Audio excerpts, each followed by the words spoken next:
It's day 2 at PDC. I lost my voice yesterday, but stick with me because we've got something here that you've got to see. We're at the rehearsal for tomorrow's Microsoft Research keynote, and we're going to show you the first look at SecondLight, which is an incredible new version of the Surface, and you've got to see it. Come with me. So I'm with Shahram, Alex, and Steve from Microsoft Research, and we're looking at SecondLight here. Tell us a little bit about what this is.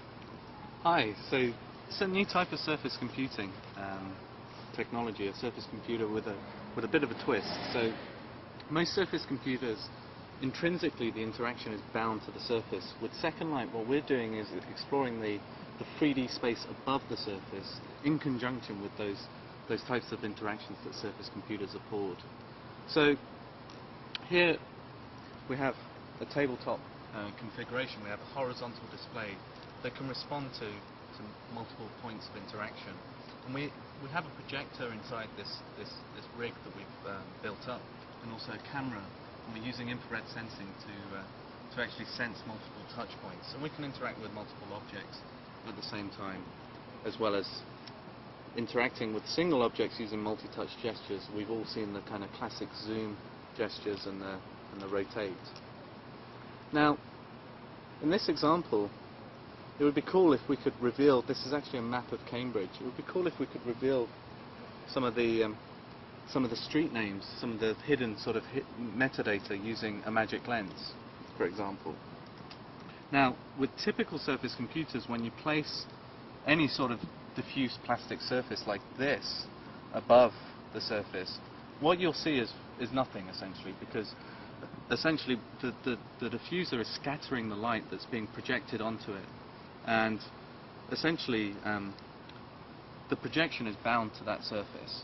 Now, with SecondLight technology, what we've done is we're using a special type of projection screen that allows us to project through the surface, but at the same time maintain an image on the surface. So if we switch back again to this map, we see now if I flick a switch, we can reveal this hidden information. So for example, here we can zoom into the street names to actually reveal the street names. And the very cool thing about this is that is a completely different image that's projected above the first image. That's right. We can keep these two streams completely independent of one another. If I actually demonstrate in this example, here we have a cow, and when I place the magic lens above it, we don't actually reveal the insides of the cow. What we do is reveal some text. This is just information about the cow. And you'll see that these images are completely independent, as Larry was saying, of each other. So in fact, none of the image that's being projected on this surface is coming through here, and vice versa. None of the text is appearing on this primary image. And the other thing to note is that we can lift these objects up off the surface. They don't have to be sat on the surface to reveal this hidden information. So Steve, look at this, yeah, let's have a look at this one here, because I really love this one. So this is a picture of the night sky, and I can turn it around for you, and we can actually reveal information about the constellation, the stars, and the constellation they're part of using these magic lenses. So you have this this roll display. Let's see how this works here. So here we can actually, this is again another cheap product that we've brought. This is actually a rollable display that we can just pull out, and all it is just a projection film that we can roll out and reveal this hidden text about the cow. So it's worthwhile getting the camera right underneath the image, because you can actually see that they are two completely independent images there.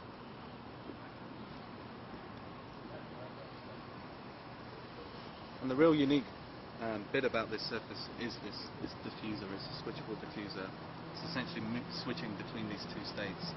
One is like a projection screen where you can project onto it. The other is like a sheet of glass where you can project through it, and we're switching really at a high frame rate, so your eyes can't keep up, essentially. All they see is a static image, but half the time we can actually project through. And this is how we're kind of doing this trick here, where we can project these two independent images. Mechanically, what is the difference between this and a Surface computer? Well, what we could do is have a look inside. Okay, so What we have here are basically is we have a projector like Microsoft Surface and a camera like Microsoft Surface. So we have a multi-touch computer surface. But what we've done is added a second projector. Now, one of the projectors is used to project onto the surface, and one of the projectors is used to project beyond the surface and above the surface, up here in the air. So the real magic happens in this plane up here, the surface itself. Now, unlike a conventional back projection screen, which is opaque all the time, we actually have an electrically switchable surface here. And what we can do is we can make it opaque, or we can make it completely clear. And we can do that electronically by just switching it from one mode to the other. And the trick here is we basically go opaque, transparent, opaque, transparent, opaque, transparent. When it's opaque, we project onto the surface, and when it's transparent, we project through the screen and up into the space above it. So that's really the secret of SecondLight. And we do that really, really fast, so fast that you don't actually see it. And that's basically SecondLight. So the displays that I've seen a couple different things on top of here. I've seen just a sheet of paper, and you can see something on that. This is just what, a sheet of paper inside a plastic frame. Yeah. These are just cheap bits of diffuse But plastic. You have another device here. It has some batteries in it. Yeah, we have another device. It's quite cute. So what we have here is a device with some batteries and a strip of LEDs. And what we're doing is shining infrared through this sheet of plastic. And what we've done is we've actually laser etched two markings on the bounds of this surface. And that tells us, because we've got this camera that can see through, that allows us to actually track, using infrared light, this surface, and then correct the projection that's appearing up on the surface here, so that it's always undistorted. So the difference between this and a sheet of paper is you know the orientation of this. Exactly. We know the sort of, we can track it in 3D by knowing the sort of bounds of this. For the next part of the demo, what we're going to show is this ability to actually see through the display allows us to track objects. So, and not only track objects, but correct the projections so that they're always corrected, undistorted as they appear here. I'm going to show you some other aspects that we've been playing around with, such as enabling multi-touch on these surfaces as well. And like I was saying, this is just a cheap piece of plastic with two LEDs, with a strip of LEDs and two batteries. And essentially what we're doing is shining infrared through this sheet of plastic. It has these markers etched on the bounds of this surface, so that we can track this surface in 3D to do our correction of the projection. So here on the screen we have this man, computer graphic, that we can then pick up using this object and take off the surface, and we can move it around. And again, by virtue of this infrared markers that are shining down onto the surface, the camera can pick up the orientation and the coordinates of where this secondary surface is. Now, the other thing we can do here is, if we switch to moving animation, we can actually correct the projection.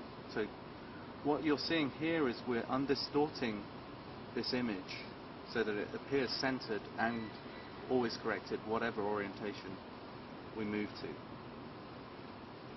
You can perhaps demonstrate this slightly better with some video here. I'm just going to switch to video. So here we have some video. Again, we can track it on the surface, and we can pick up this surface.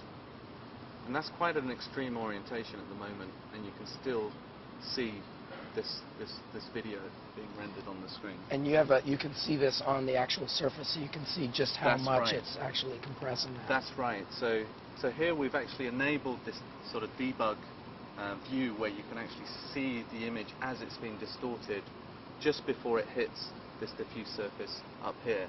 So here, down here, you see the distorted image. You see it's very little pixels that are actually getting up onto the surface, and here you see the corrected version. And if you want to kind of just move around this surface, you can see I'm pretty much holding it vertically up on the surface. Maybe switch to the running man again. And one of the really cool things about this is that device is also its own multi-touch surface. That's right, yes. So by virtue of our technique for tracking, where we're shining infrared light through this sheet of plastic, what's actually happening is that infrared light is bouncing around and it's exiting through these two etched markings. But also what's happening is when we press our fingers on the surface, we actually get that touch information. Again, that's being picked up by the camera below. So here, if I rest this down here, I can actually touch, I can actually touch on the surface to get touch information. These little balloons appear underneath my finger. And it's multi-touch, so I can use two fingers to interact here. I mean, ignore the running man, he's not doing anything there. But you can see, now this surface becomes multi-touch enabled. We can do things like, for example, picking up a window to actually interact with it up here.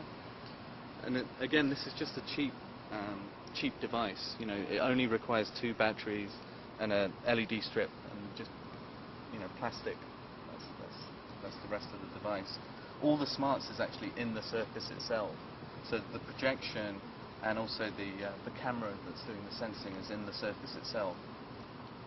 Everything else, you know, all the smarts is actually in the surface, essentially.